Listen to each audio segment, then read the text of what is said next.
Well, hello and welcome to another Daily Dominion. It's Saturday and we have cards from all the different expansions, except for one odd case where we have a few more Nocturne cards than everything else.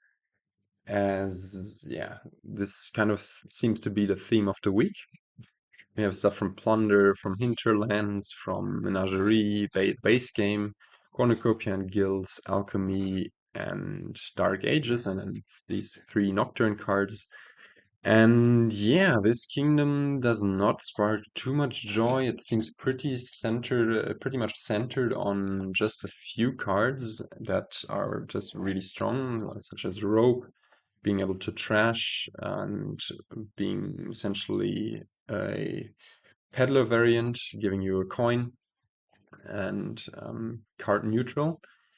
Then there's Den of Sin as draw every other turn, and also Witch as a pretty centralizing attack, cursing you.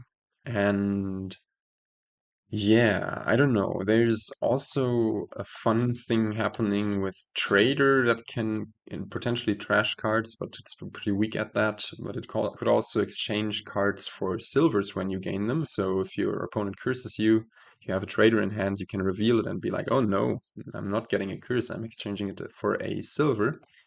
And also, Changeling can exchange stuff. If it costs 3 or more, you can exchange it for a Changeling. But I believe, and I haven't looked this up, I should really do my homework, but I believe you cannot exchange a curse for a silver and then exchange that silver for a changeling because you don't really gain the silver. But I could be mistaken on that. If I am, I might post a comment or put it in the description. I'll look it up later, hopefully, if I don't forget. Apart from this, we have Leprechaun, and Leprechaun might be a nice card for extra gains. It requires to have exactly seven cards, including the Leprechaun in play, to gain a wish, and wishes are these really powerful cards.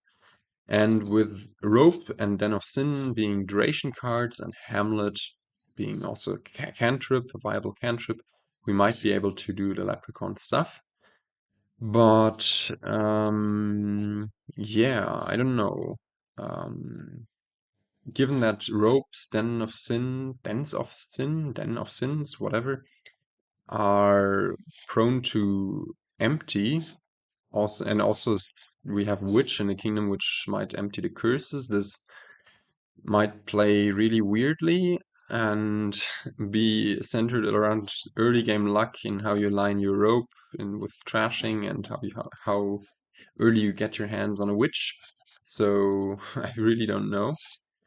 Kingdom plot wise, yeah, it's as I said, a little bit of a draw, a little bit of village. Note that the draw, the terminal draw in Witch is only giving you two cards terminally, while Hamlet and Squire are both hand size decreasing villages.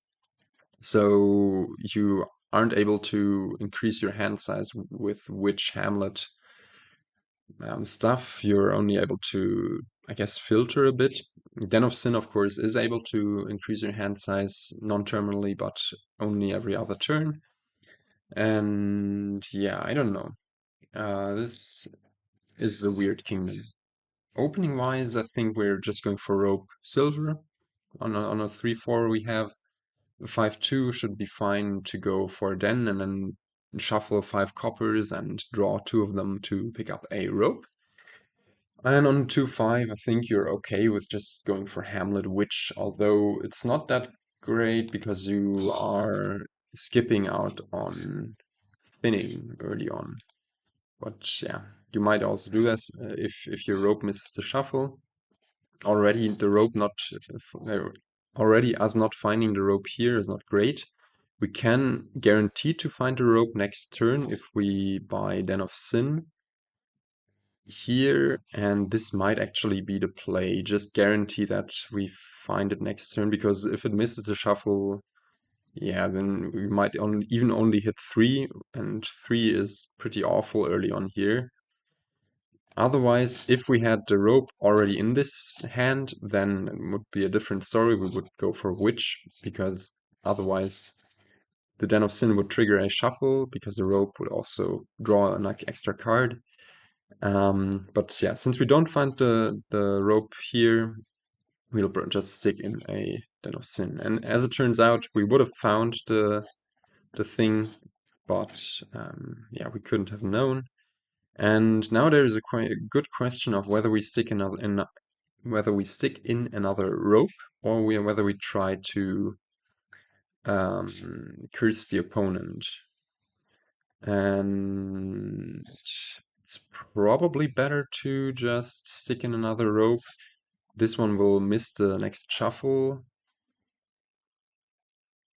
Although a witch might also enable us to hit 5 again for another Den of Sin to accelerate us that way and curse the opponent. It's 50-50 between witch and rope here for me, but maybe trying to get this witch might be the better thing to do. And since we do have the witch in deck now already, we can just go for a Den of Sin there. It's amazing that we do find the rope here. Now would probably be the time to add another one. I wonder if it's instructive to add the Hamlet. I'm sorry, I'm getting a call. I'll be right back. And I'm back. Gotta be honest, I'm taken out of the game a bit. I was wondering whether it's instructive to buy a Hamlet here, because the witch can in principle draw dead, and that might not be a thing to do. We could also go about gaining a Squire to later trash and gain an attack card. I don't think that's really a thing to do here. I would say we skip the Hamlet for now and just stick in this Den of Sin and hopefully draw back to either the Den of Sin or the rope. We do draw back to neither and thus might be back-footed here. At least we do find the witch pretty frequently, but yeah, not finding the Den of Sin that often and the ropes that often is not great. There at least we got 2 Den of Sins in play and a rope in play and we're able to buy another rope. Yeah, but I kind of dislike this already and yeah, it plays pretty weirdly. And here we might just go for Den of Sin. And there is a question of whether it's alright to already add the Leprechaun yet. It's probably not, because we still have so much junk in deck. But a Changeling might be a good thing to add here, because we would be able to exchange it for Den of Sin or Rope. And yeah, this Changeling is just going to become a Den of Sin. That's pretty good. And yeah, already piles are emptying really quickly. 3 curses left. Only again, we don't get a rope into play. That's awful. And yeah, just having a buy. I think the last 2 cards are ropes, or do we only have 3 ropes in total? I'm not sure. Yeah, what does this mean? That probably means that we just go for 2 Dens of Sin here. Kind of alternate our Den of Sin and rope draw. A bit weird. Could also think about going for a province.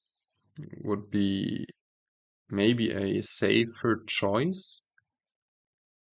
Um, Yeah, this is not trivial. If we had a buy off of a rope, then we'd probably just go Leprechaun, Den of Sin, and be pretty happy about that. But nope, no rope. And yeah, probably just a province and gaining the 3rd Den of Sin there. And let's see where this leads us. Hopefully we'll find the witch once again to curse AI.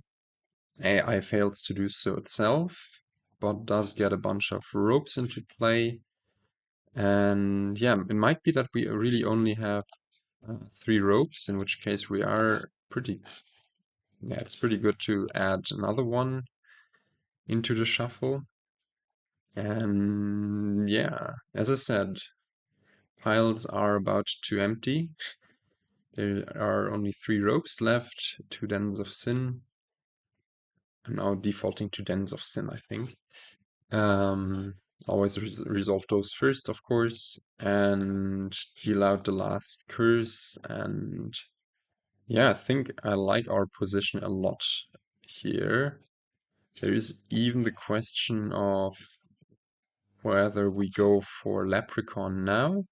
Although Leprechaun now would mean that we only have 4 different cards in play. I think we just played very aggressively. We are ahead by 9 points, and there are 3 ropes left. If we manage to buy them next turn, the game will be over. And if we just add a Changeling, then we will be able to exchange the Changeling to trash the Changeling to gain a rope. And that should be really good. And is this already a win? It is not, right? But we probably don't trash a copper here. Just draw, and now this is a win.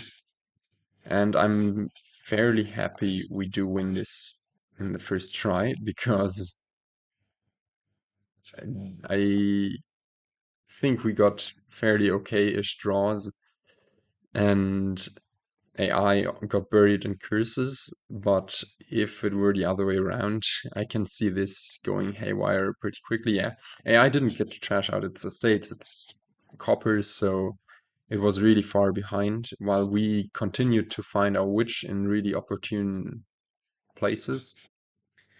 The early shuffles weren't all too great, but like, I mean, we didn't see the rope on turn 3, but at least we did hit 5 there to get this Den of Sin and ensure that we found the rope the next turn.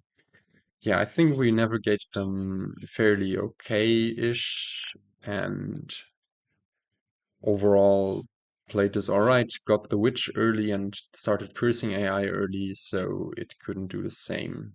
But yeah, maybe I'm also, this is survivorship bias, but yeah, in the end this felt easier than or smoother than I would have expected. But yeah, I think it's mainly due to the early cursing we managed to unleash on AI.